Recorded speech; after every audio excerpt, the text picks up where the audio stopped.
the actual invasion of Japan never came about. I mean, we were loaded for ship.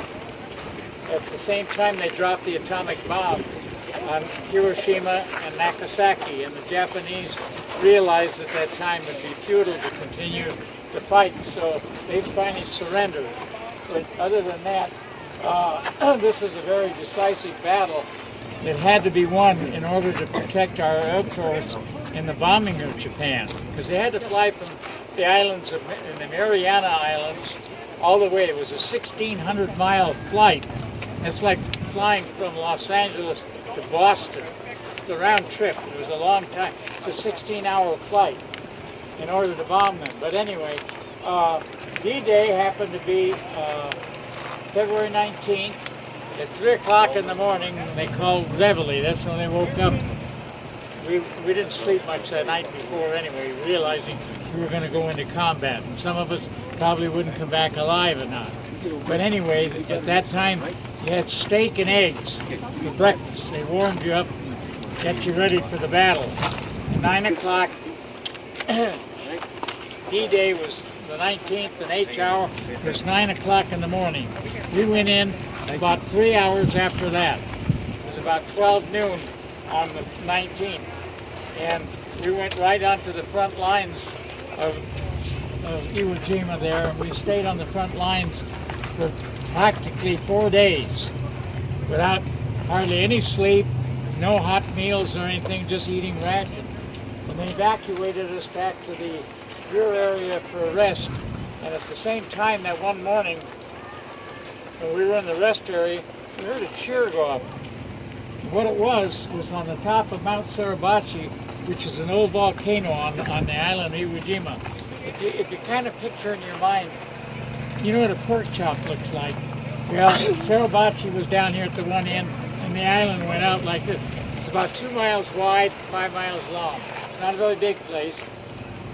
Oh, all right, thank you. And that's the island where we had to fight. Now, the island was supposed to be taken, practically all the Marine Corps invasions were 72 hours. That's not very long. Well, this lasted for almost 36 days.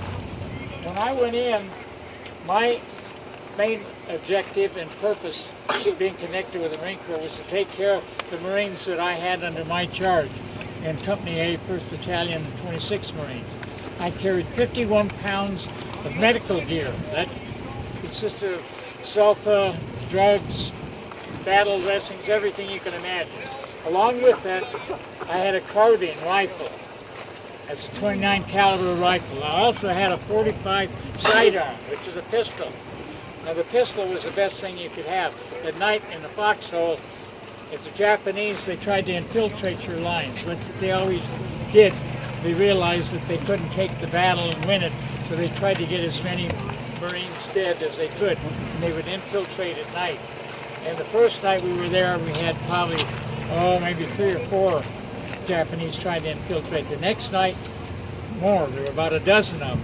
And on the third night, we had, according to our battalion memos that were written up on it, we had almost a battalion of Japanese trying to make a futile attempt to try to overrun our lines. But we ended up by having to fight them in hand-to-hand. I didn't fight them hand-to-hand, but some of the members of the Marine Corps that I was with had to fight them hand-to-hand combat. But the best weapon you have at night like that when you're in a foxhole is the 45. Because you can sit there in the bottom of your foxhole and anybody who tries to get in, you can use that weapon to shoot them. The other weapon is a hand grenade. Because you take the hand grenades and you pull the pin on it and you lob it out like that, and it takes care of any troops or the people that are coming in. So anyway, but later on after this flag raising, which is after the 4th day there, I went back onto the front lines again, and later on I was wounded. A Japanese sniper shot me in the leg, and I was evacuated from the island and sent back to the island of Guam, to the Base 18 hospital. And from there I went back to Hawaii, to Aiea Heights, the other hospital. I'm all right now, no problem, I can walk. I have a little problem with hearing, but other than that. So maybe some of you have some questions here. Yeah. Got to speak up so we can hear. Pardon?